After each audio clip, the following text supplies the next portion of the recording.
quite strong, but you can't really get the power. No, yeah, I mean, I think in the key, if you want to reflect how she's this big, powerful woman, you know, that's one of the key things. We've got to know straight away that this woman is, you know, a big power. How do we do that? You know, you're either shooting, if this is the boardroom, you're either shooting below, she's dominating, or you're shooting over her shoulder, potentially, you know, down people, you know, I mean, it's just ideas, you know.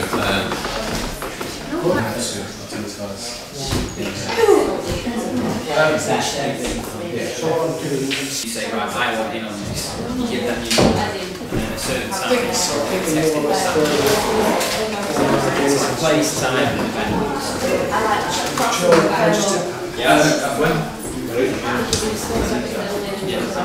Okay guys, 1, 2, 3, and me. Great, and again, everyone smile. Great. Hi, I'm Michael, and my idea is called The Machine, or Don't Be Part of the Machine. The general idea of this is showing the industry as a machine, an industrial machine that basically is a corrupting influence. What we've done is I'm using the theme of the vending machines to show how it's just become mechanised. You don't even need people to sell them anymore. But behind this exterior, there is the people working behind it, these young children working on the farms. And it's a girl going past in a kind of dark, grubby little pub or club or whatever. She's going through and she goes past this machine, not like any other vending machine. It's quite, if anyone's scared of clowns, creepiest thing you'd ever see, really. And so she goes up to this machine, she puts in her money, because apparently all her friends are doing it. Find this happy flashing lights exterior of this machine to see in the back room. In the back room is all these youth, young children working at making the machine. Get the message, don't be part of the machine. Thank you.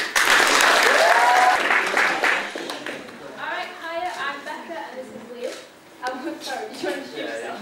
I'm working from Oldham. Is it really fair that the tobacco industry are using children to benefit for their own gain and they're making all this money off this child? We're going to have like a camera view zooming into England, and then Steve. Yes, Steve is going to be in bed, just like us in bed, and then he's going to come out and zoom into Nigeria, where Rani is just like on a haystack or whatever he's got to sleep on, because it's a shanty town. And then right at the end, we've got like the tobacco company, like with the flip chart saying the profit that they've made and like the expenses that it's made going down. I'm Paul from Warrington, and we recommend to speak out on this suggest. Our film involves a personification of the tobacco industry. She's a dominant, power-hungry mistress who controls the youth of today with the many methods of corruption.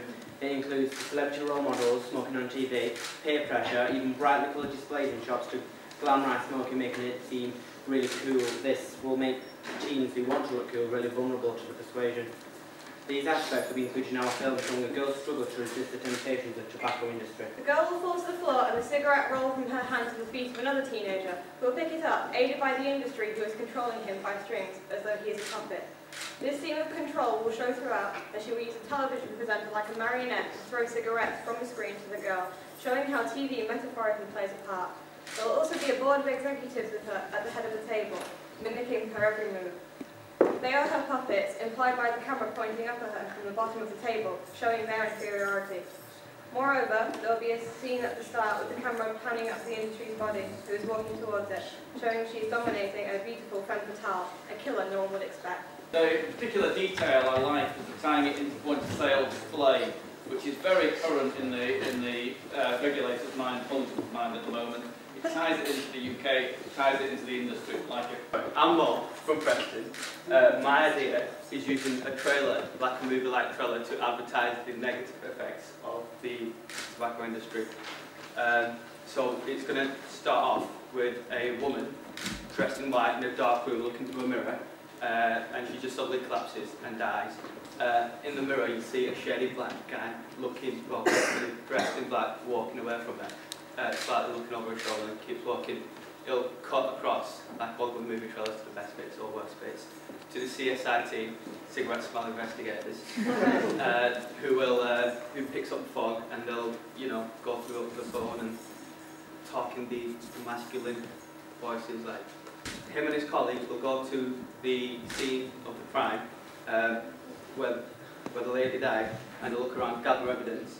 After gathering evidence, finally found enough evidence to capture this shady guy.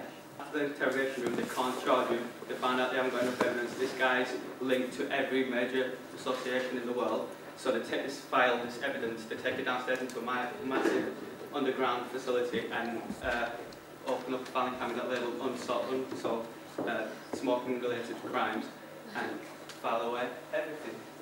There, shady guy. I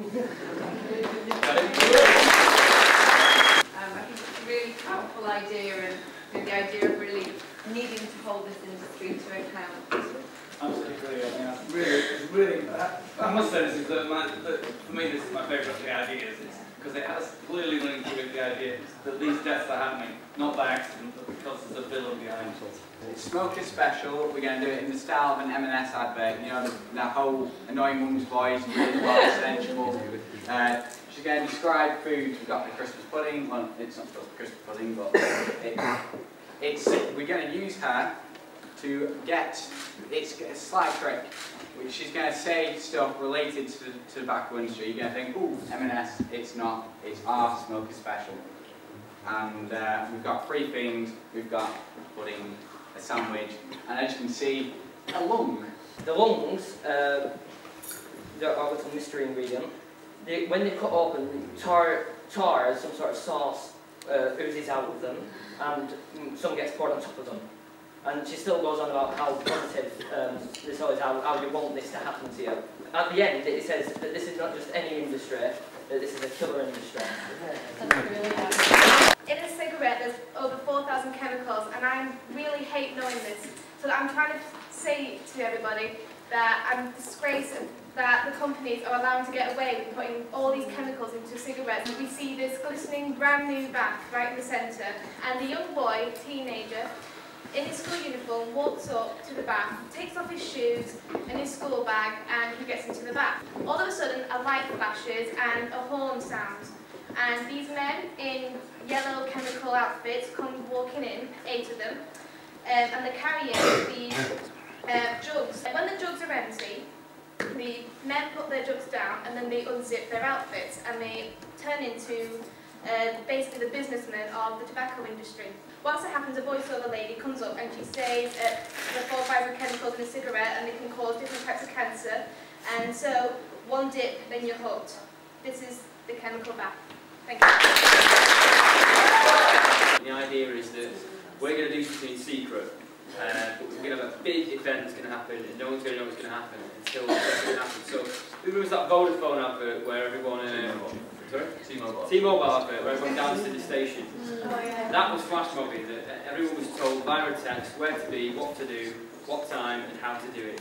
And again, and then we'll start making it bigger and bigger. So the next step will be doing it at a bus stop with members of the public, knowing what's going on. Half the people at the bus stop suddenly drop dead, people will be shocked by it. And then we'll take it, trying to get maybe a football team involved, someone to Blackburn. When the match starts, the referee will blow his whistle, and half the team will just drop dead there and then on the pitch. Get loads of press coverage for it, it'll be brilliant. The final end game is to get as many people as possible, get them all milling round outside British and American Tobacco in London, and at a given moment, everyone, boom, just drops dead outside. Loads of press, loads of coverage, that's the idea. The idea is that we'll review a video game via Vox Pops with kids getting to chat about whatever video game. Yeah, it's great, I love playing it, I'm really good at it. My dad says I shouldn't play it, but I do. And then we eventually reveal that the video game isn't a video game, the video game is smoking, and the reason these kids are starting to play the video game is because the tobacco industry has succeeded in what they set out to do, which was to get young people to start smoking. And then we say at the end, you know, it's not a game, it's real life. Don't play their game, them being the tobacco industry, you can make your own choice. And the idea being that it would eventually involve a young lad going into a newsagent or being given cigarettes that he got from a newsagent because he'd been drawn in by the advertising behind the counter. And that the cigarette box itself was what attracted him to it.